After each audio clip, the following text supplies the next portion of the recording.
are finally here. I have been waiting for this moment.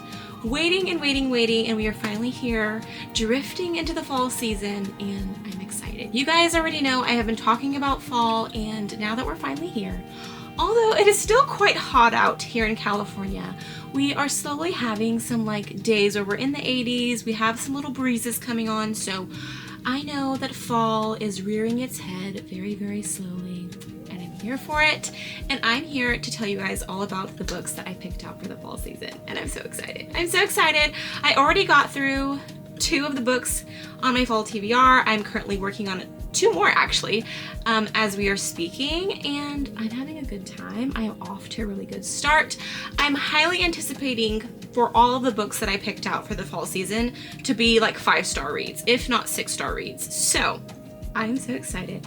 Before we get started and I show you guys all of the books that I picked out, if you missed out on a super fun, cozy fall video that I recently uploaded, I will leave a link down below to my fall bookshelf reorganization and decor video. As you can see behind me, we have some different scenery. I went ahead and decorated for the fall season here in my library, at least here in my little book nook area where I sit down and film and read every day.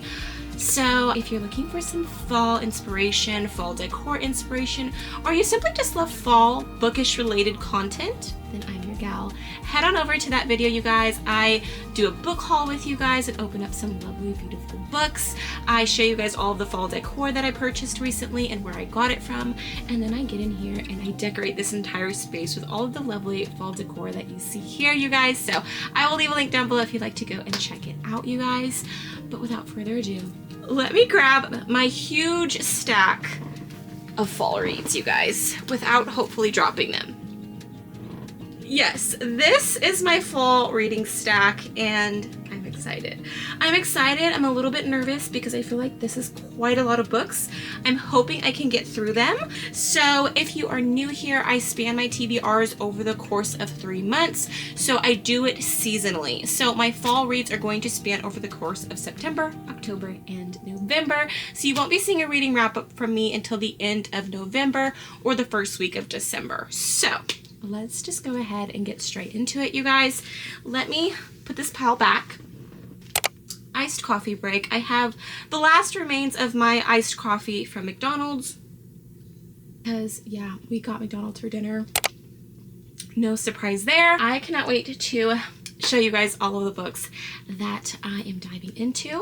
So first and foremost, we are going to talk about my romance reads, you guys, and I am feeling all of the romance flirty vibes for the fall season. I've had my eyes on these books for quite some time. They've been up for quite some time now, and I'm just excited to finally getting around to reading these books and seeing what all the hype is about, because these books, this series in general, is so well loved. A lot of people love it, and I feel like it's probably popular for a reason. I'm also trying out something new that I've never done before, that I have literally said I don't like and I will never do, but I have some reasoning. I have some reasoning behind it. So for my romance picks, I picked out, are you guys ready? The Pumpkin Spice Cafe and the Cinnamon Bun Bookstore.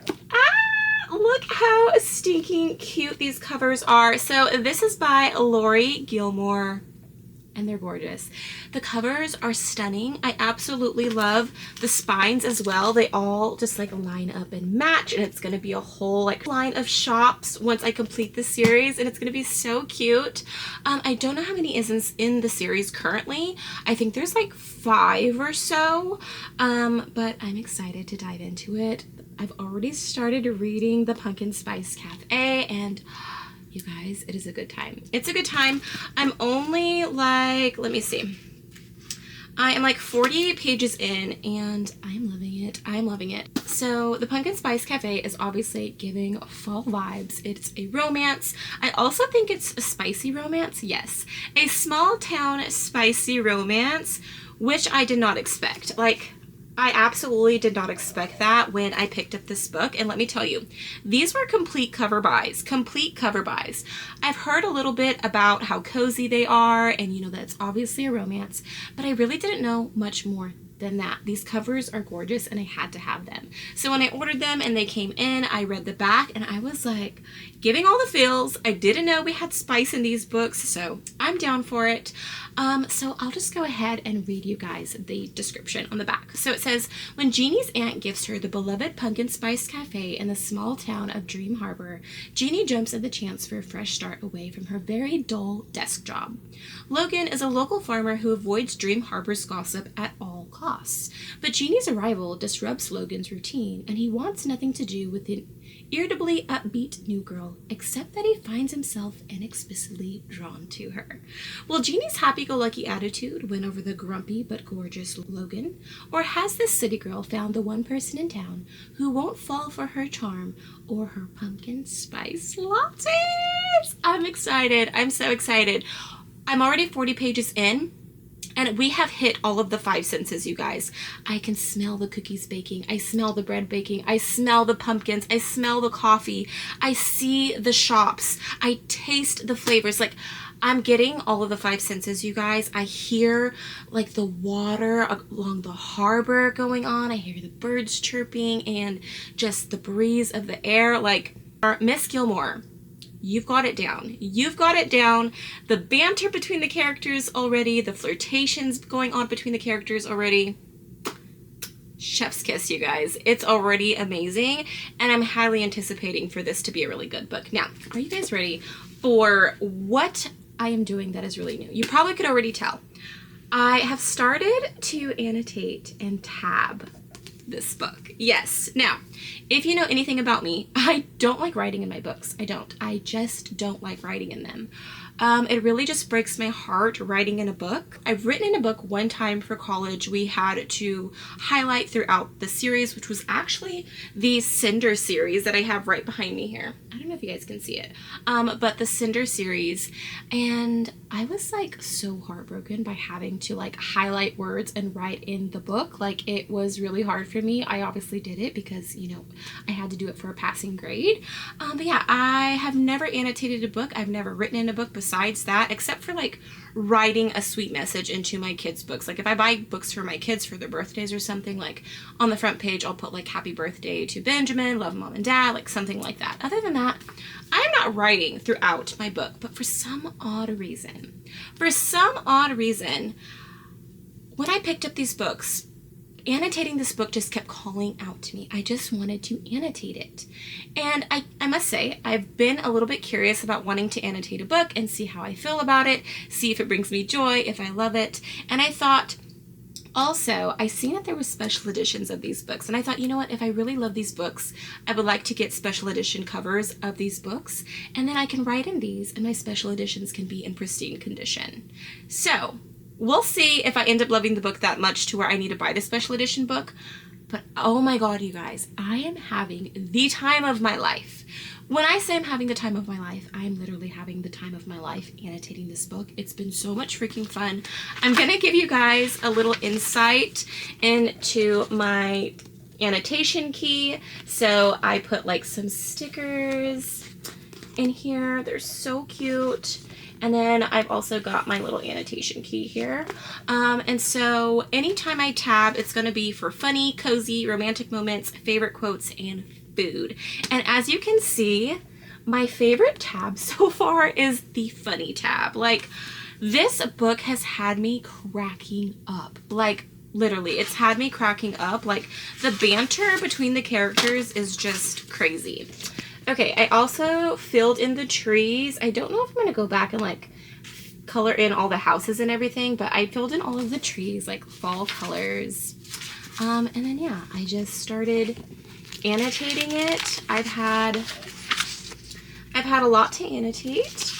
I'm having a good time on pretty much every single page. Like, I'm even writing stuff inside the book. As you can see here, it's a good time, you guys. Like, it honestly is. Yeah, I'm having a good time. What did I write here? I said, a man who loves his routine and doesn't do drama. Love. My husband to a T. My husband to a T. Yeah, I'm having a good time, you guys. It's so good. Here are my annotation tabs that I'm using. I'm just using it as my bookmark. And yeah, you guys, it's a good time. I'm already highly anticipating this to be a 5 or 6 star read. It's so good. It's so good. So, of course, I also had to pick up the Cinnamon Bun Bookstore. Can you smell the cinnamon? Can you smell the cinnamon, you guys? Like, oh my goodness. Like, we're getting all of the cozy bookshop vibes, you guys. And I'm here for it. I mean, look at that.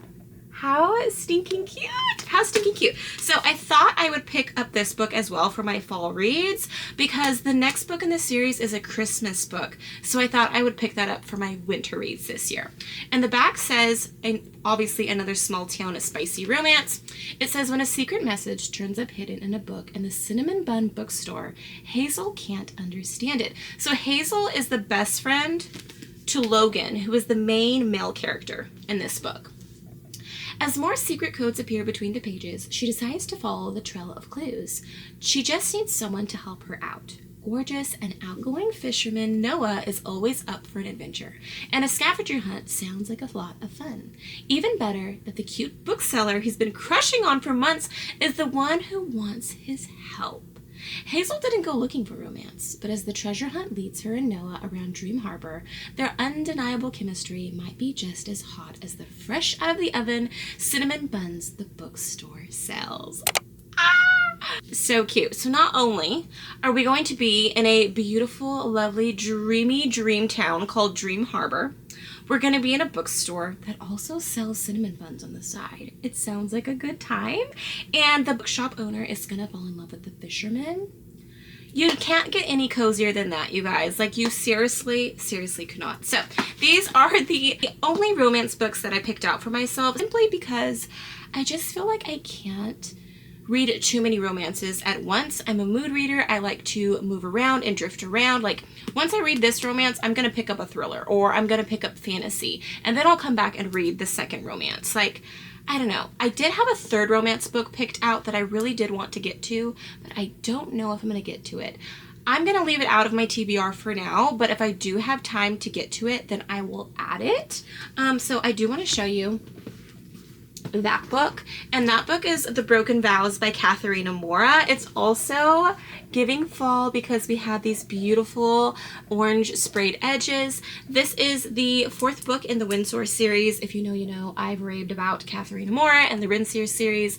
Every single book has been a 6-star read for me. So yeah, if I have time or I feel like I'm in the mood for it, then I will add it to my TBR, but it's not like officially on my TBR list.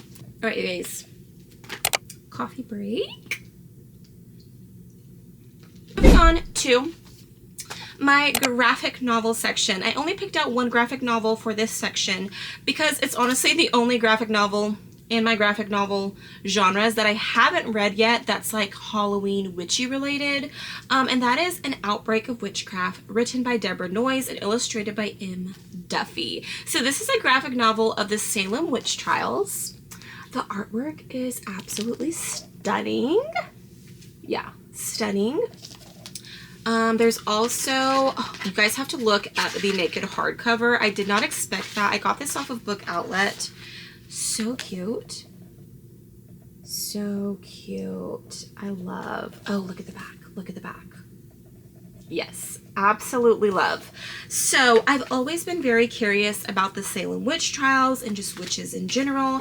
And I've never really read anything besides like in school about the Salem witch trials. And again, I've mentioned this before, I didn't really pay attention to a lot of the stuff that we learned about in like history class, because yeah, that was not my subject. And now that I'm older, I definitely want to dive back into the Salem witch trials and learn a little bit more about it. But when I see that there was a graphic novel on Book Outlet, I had to snag it. It sounds so good. I'll go ahead and show you guys the artwork inside. So we have some pages that like look like this. But then we also have graphic novel style, and I think the artwork is gorgeous and definitely like just like fits the theme of witches.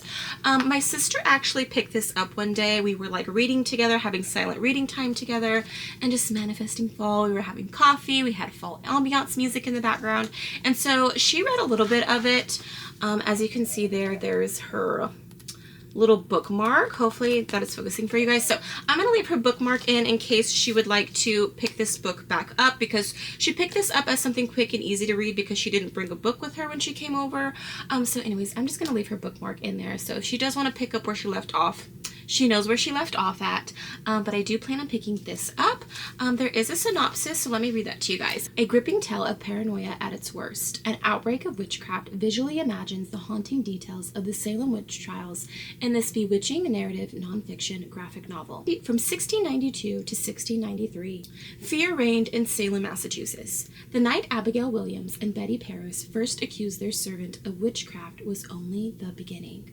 Several more accusations would follow suit, sparking a widespread panic that consumed Salem in one of the longest cases of witch trials in America, during which more than 20 innocent lives were lost and mistrust ran amok. The community was in ruins, from the afflicted who fanned the flames of superstition, to the judges who used their power unjustly, to the accused who were falsely charged and hanged in consequence. In the absence of due process, and with hysteria abounding, no one in Salem was safe. Journey into how it all began in this arresting, true-to-life look at how lies became facts, friends turned to foes, and loved ones turned to enemies. I cannot wait. I can't believe that this was even a thing way back when, just thinking that the people that are around you in your community, your loved ones, your friends, the people that you talk to on a daily basis and confided in, you are now turning against because you believe that they are a witch. It is beyond me.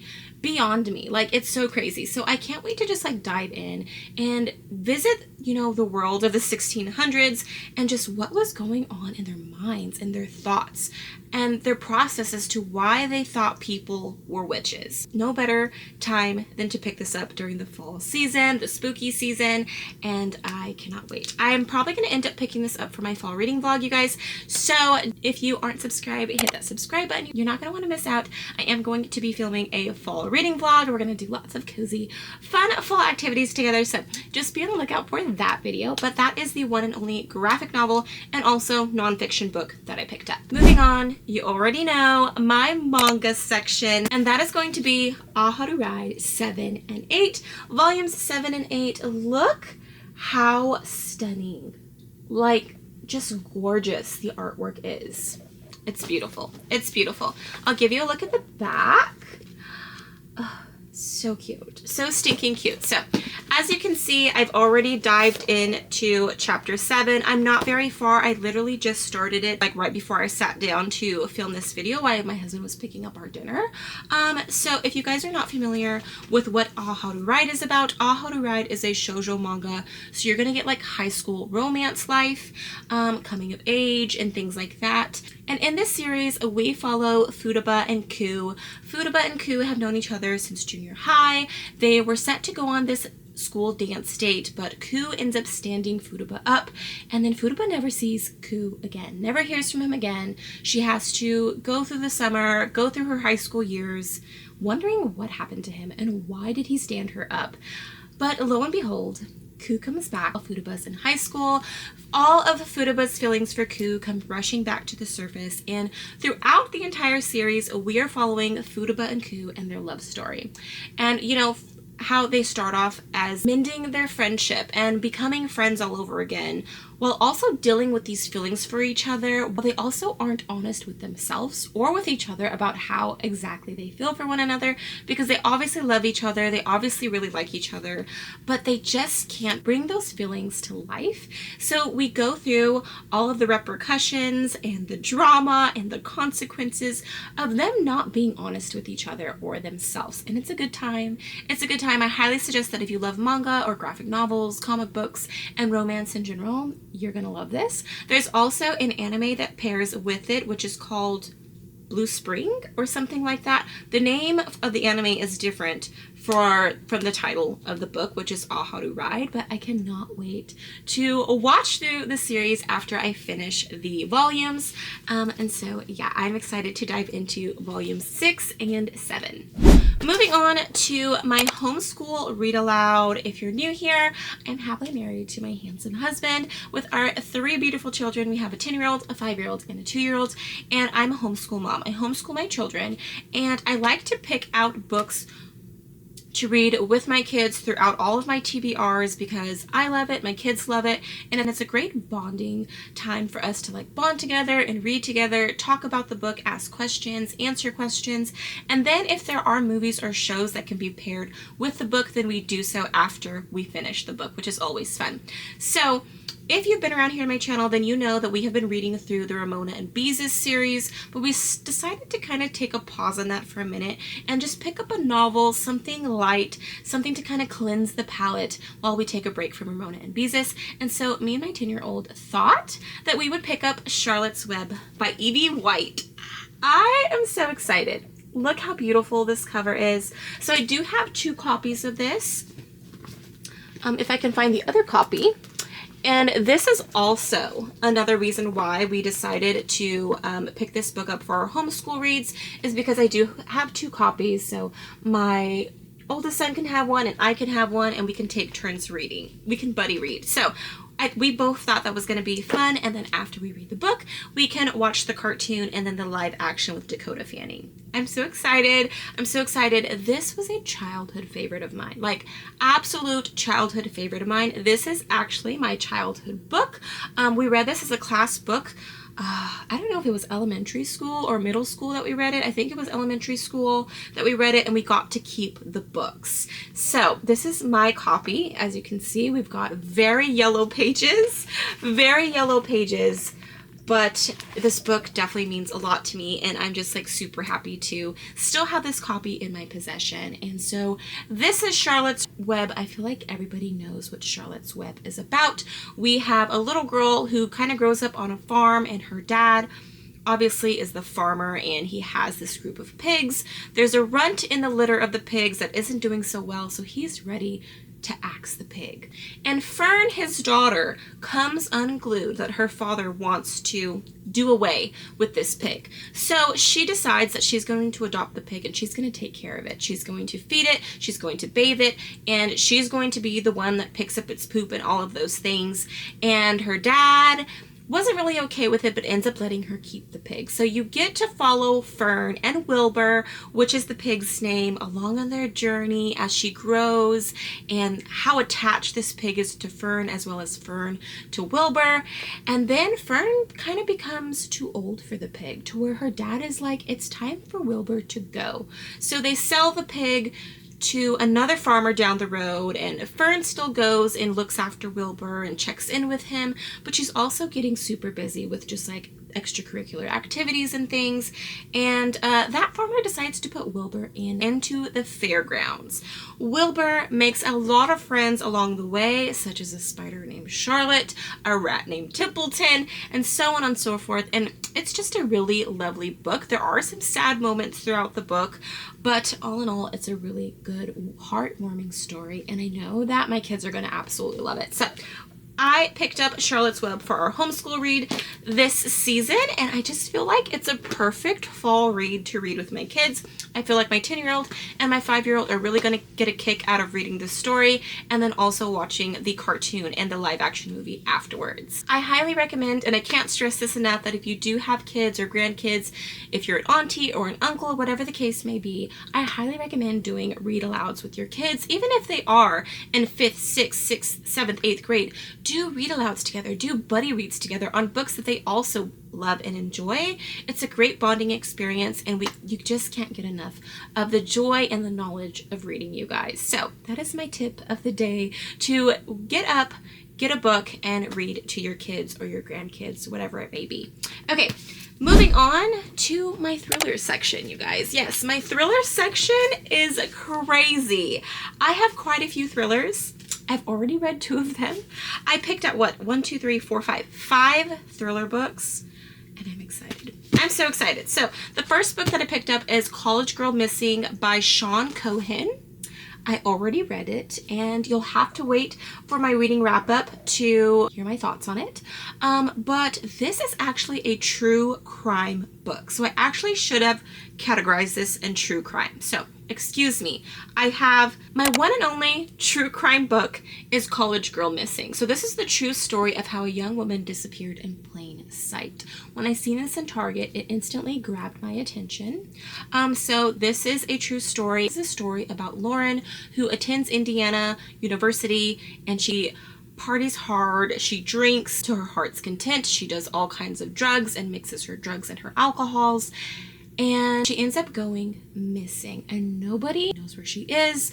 The police aren't doing the best job at finding her.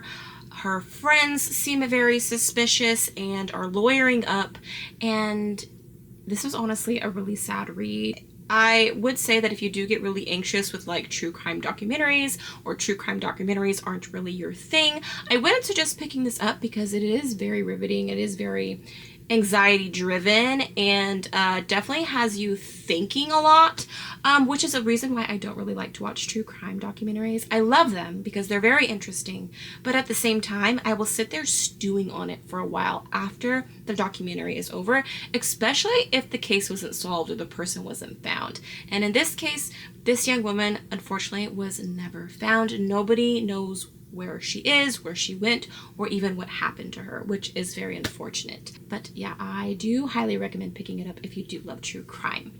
So yeah, that is my one and only true crime book that I picked up.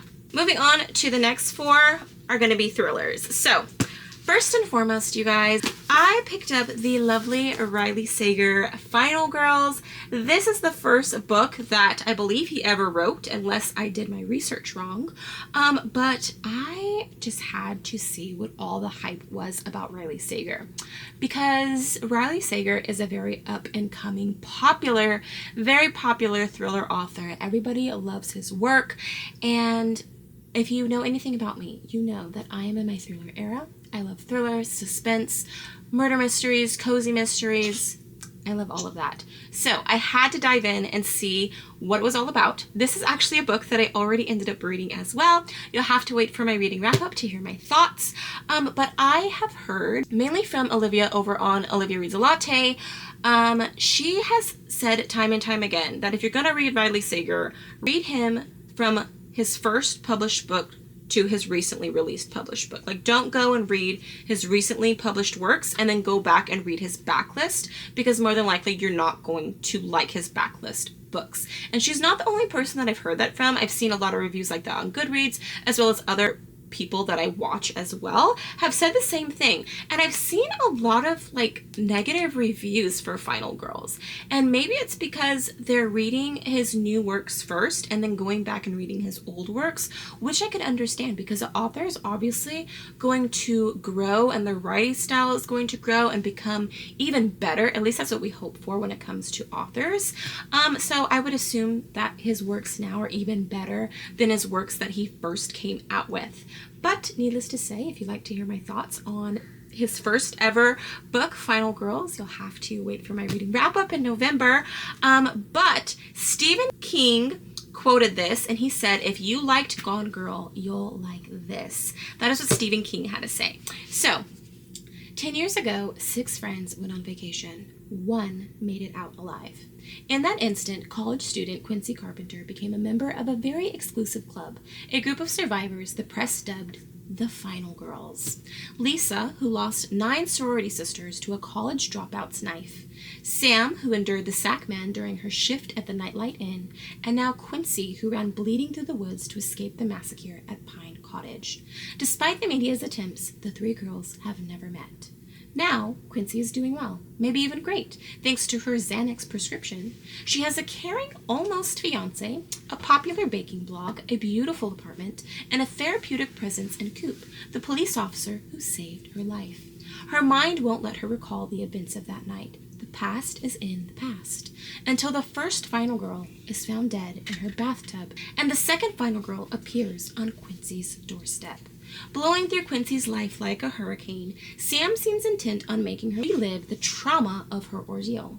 When disturbing details about Lisa's death emerge, Quincy desperately tries to unravel Sam's truths from her lies while evading both the police and bloodthirsty reporters. Quincy knows that in order to survive, she has to remember what really happened at Pine Cottage, because the only thing worse than being a final girl is being a dead one.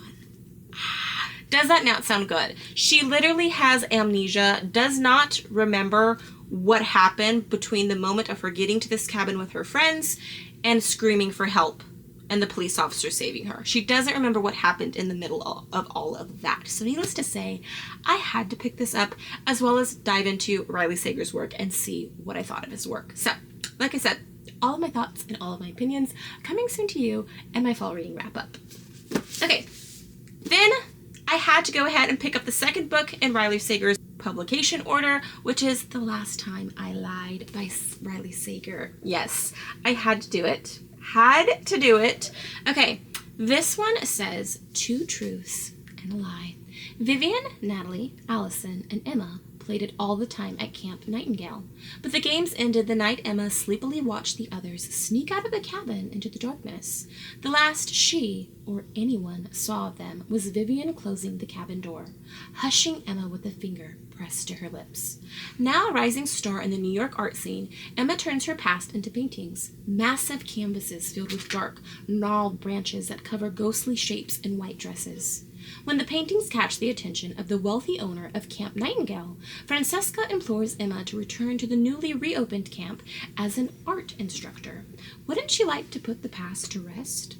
Familiar faces in the same dark lake haunt Nightingale, where Emma is even assigned into the same cabin she slept in 15 years ago. But not everything is the same. The only security camera is pointed directly at Emma's door, and long-hidden cryptic clues that Vivian left behind begin to surface. Hail to the no! Hail to the no! Soon, Emma finds herself sorting through lies from the past while facing mysterious threats in the present. And the closer she gets to the truth about Camp Nightingale, the more she realizes that closure could come at a deadly price. This is giving fall camp vibes, and I'm here for it. It sounds so good. What happened to her group of friends? Are they still alive? Did they get murdered? I'm curious. And why does this owner of the camp want her there? What does she have to do with what happened to Emma back at this cabin when her friends went missing? I guess I'll have to wait and find out. I can't wait to dive into this one. So those are the 2 Riley Sager books that I picked out. And yeah, needless to say, I'm super excited to dive into the second book in his book order. And then the next thriller book that I picked up, which is a new release from Sherry Lapina, She Didn't See It Coming. I'm so freaking excited, you guys. If you know, you know. I love Sherry Lapina. I've read a lot of her work, so when I seen that she came out with a new book, I had to snag it up. This one says, when a beloved wife and mother disappears, a luxurious condo building transforms into a potential crime scene. Can the detectives find her before it's too late? Bryden and Sam have it all. Thriving careers, a smart apartment, and a luxury condominium, supportive friends, and a cherished daughter. The perfect life for the perfect couple. We love a book about a perfect couple. Yes, yes we do. Then Sam receives a call at his office. Bryden, working from home that day, has failed to pick up their daughter from daycare. Arriving home with their little girl, he finds his wife's car in the underground garage. Upstairs in their apartment, her laptop is open on the table, her cell phone nearby, her keys in their usual place in the hall. But Bryden is nowhere to be seen. It's as if she just walked out. How could she have disappeared from her own home? And did she even leave the building at all?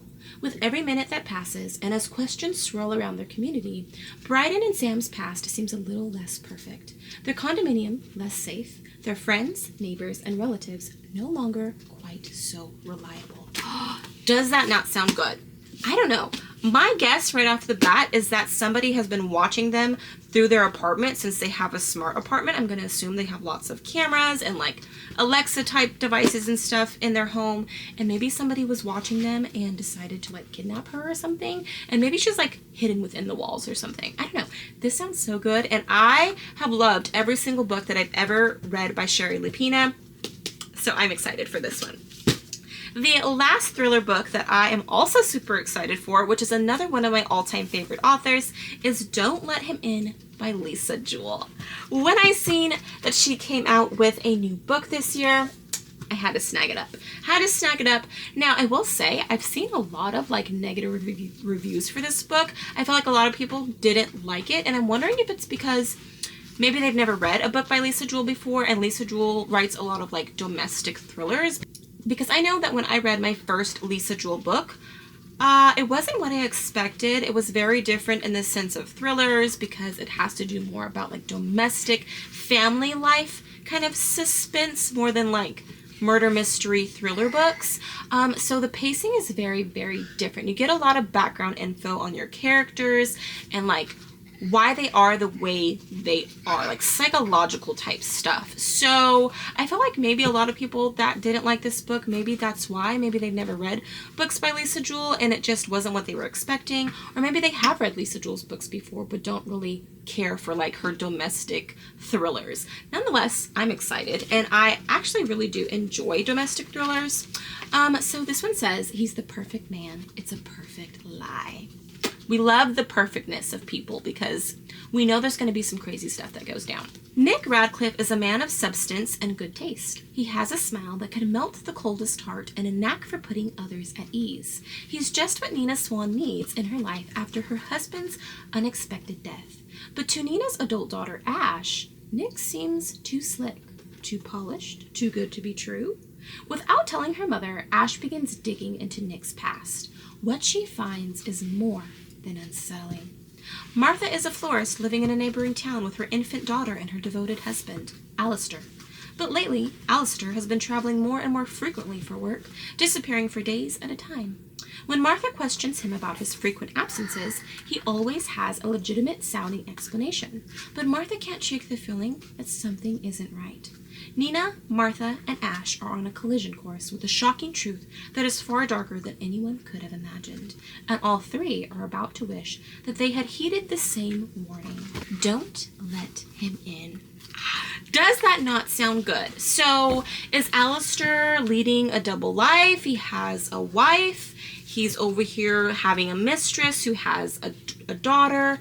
And what is going on with Alistair? Like, is he murdering people, or is there something even darker than that? Which, I don't know. What's even darker than murder, you guys?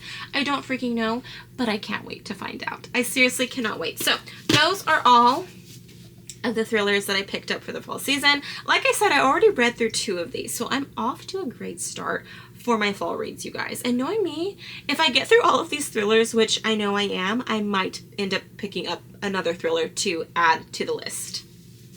We are almost through this fall TBR, I promise you. Let's get in the last of our coffee because it's literally about to be gone. The last and final section for the books that I picked up for the fall is going to be my fantasy section. And you can't have fall without reading Legends and Lattes by Travis Baldree. Yeah, you just can't. Look at this freaking cover. It's giving cozy, it's giving fall, it's giving coffee. And I can't wait to dive in. I cannot wait to dive in. I've yet to read this series, you guys. I don't know if it's a series. I know it's a duology right now, but I don't know if Travis Baldree plans on expanding the series or not.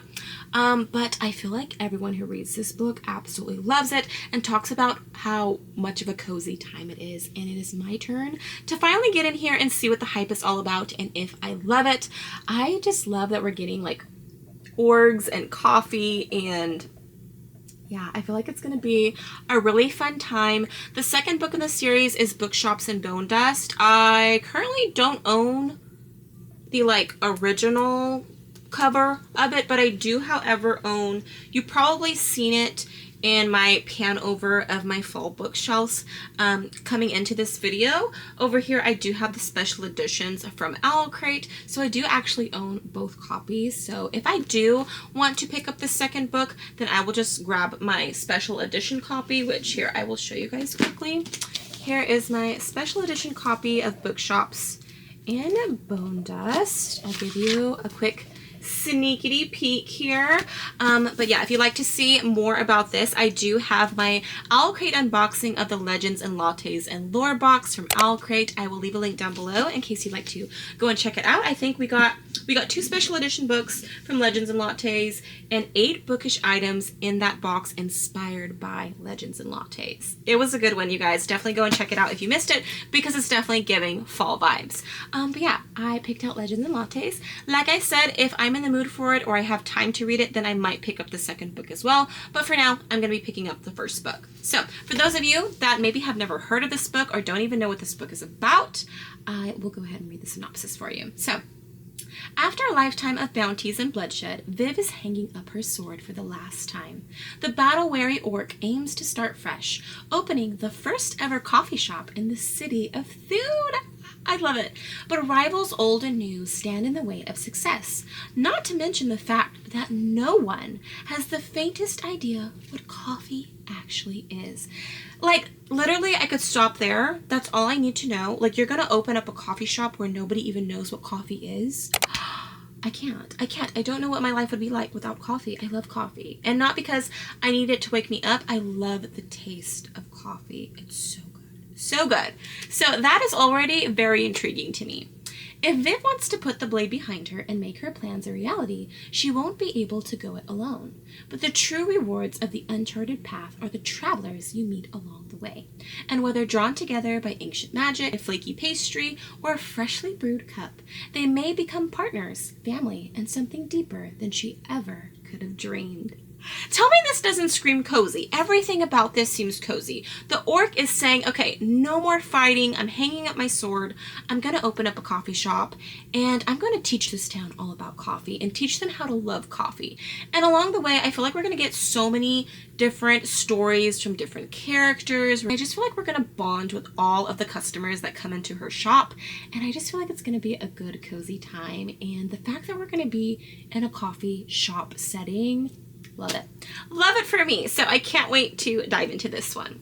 And the last book in my fantasy genre, as well as the last book in this fall TBR, you guys, did you guess? Did you guess what it is?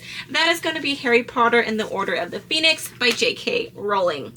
And do you guys notice something here? This is the illustrated version, illustrated by Jim Kay, and she is stunning. Absolutely stunning. She's also freaking massive, you guys. Massive. So anyways, I picked up the illustrated versions. I did do a book haul on this in my fall bookshelf decor and organization video. If you'd like to go and check it out, I kind of dive more into what these books look like inside because they're absolutely gorgeous. This is the fifth book in this series, and I'll give you guys a quick little looky-loo because the artwork is freaking stunning, you guys. I mean, look at this. Look how gorgeous. And then we still get a beautiful story. So not every single page has artwork on it. You might get something as simple as this, like houses on the bottom.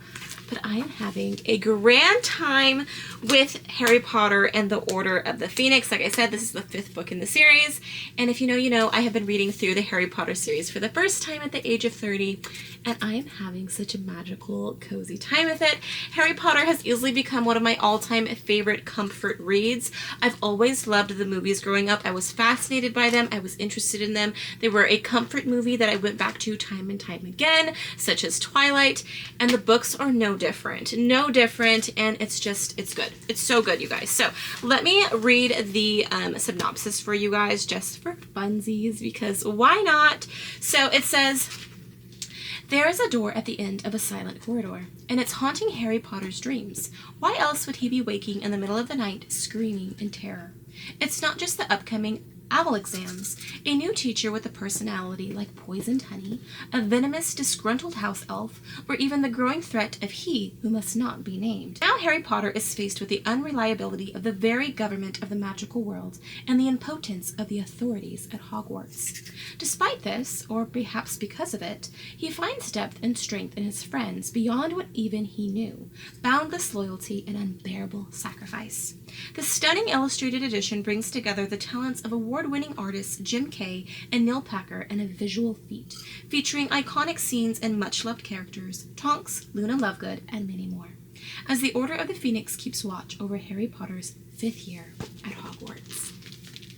It's so good. It also has a bookmark ribbon as well, and yeah, I originally picked up just the regular paperback for the 5th book, and then I ended up finding this for a really good price for around $12, used, but looks brand spanking new, you guys, for such a good deal, because if you know, you know, these illustrated versions were like anywhere from $30 to $45 a piece, which is crazy. And I ended up finding all 5 illustrated versions for around $12 each, which was an absolute steal. So I snagged them all up, and I'm having such a good time with the illustrated versions. It's so good. I highly recommend reading it. I also feel like this is also an even more intriguing version to read for elementary or middle school readers. My son and I did a read aloud with his teacher for the 4th grade, and we read the 1st book in the series, Harry Potter, together. I feel like he would love to move on to the 2nd book of the series if there was more illustrations throughout the book to kind of keep him more engaged. Although he loved the Harry Potter book, I think just with how thicker the books become, especially the 5th book is super huge, I just feel like that's like very intimidating for him, and probably not as fun coming from a kid who loves to read like Dogman, Captain in Underpants, The Last Kids on Earth, Diary of a Wimpy Kid, things like that, where there's lots of illustration but also a lot of storytelling as well. So yeah, I really feel like my 10-year-old would love to dive into these illustrated versions, and I highly recommend it for elementary, like 4th, 5th graders and beyond, middle graders as well. So anyways, you guys, that is all of the books that I picked out for the fall season. Excuse my cat if you hear munching and crunching. She is having her dinner over here, her late night dinner. Who is that? That is Miss Gigi. I don't know where Salem is, but Miss Gigi is having her dinner. But yes, you guys, these are all of the beautiful books that I picked out for the fall season. Look at the stack of books, you guys. It is crazy. I feel like I set myself up for failure almost. I don't know. I don't want to say that. I feel like I am going to get through these. I'm telling myself, and I'm manifesting it, that I am going to get through every single one of these books for the fall season. Because how many books did I say? 13, I think. 1, 2, 3, 4, 5, 6, 7, 8, 9, 10, 11, 12, 13. 13 books. I believe I've read 13 books before in one of my seasonal TBRs. So I know I can do it again. I'm super excited, and yeah, I'm anticipating every single one of these books to be a 5-star read for me. I really am. So here's to hoping that I love every single book in this lineup that I chose for myself for the fall season. I really wanted to choose books that screamed fall, that were in a fall setting, that screamed cozy, and just puts me into that cozy fall feeling. So I feel like every book here is going to do that. Maybe not the thrillers, but I feel like any thriller book can fit the fall spooky season, especially as we come upon Halloween. I'm going to want to read more thriller books, and I'm just going to want to read more thriller books in general because yeah, I'm in my thriller era. I love thrillers so much. Like I said, I might even end up swapping one of these books out for another thriller. Knowing me, I might just end up doing that. And like I said, if I do have time or I am in the mood for it, I will add in that other romance book by Katharina Mora, The Broken Vows. But yeah, you guys, this is my fall lineup. Let me know down below what you guys plan on reading for the fall. I would love to know. I would love to hear from you guys. And if you have read any of these books, what did you rate it? Now, obviously, don't spoil what happens in the story for those of us that haven't read these books, but I would like to know your rating for any of these books if you did read them. And yeah, you guys, that is going to be a wrap for my fall reads, you guys. I really hope that you guys enjoyed coming along with me and seeing all of the lovely books that I picked out for the fall season. If you're excited for fall as much as I am, let me know down below. Like this video, you guys. Don't forget to subscribe if you aren't subscribed already. I would love to have you here on the Garden of Reading, where all things bookish grow, you guys. And yeah, you guys, I will see you guys in my next video. Bye, guys.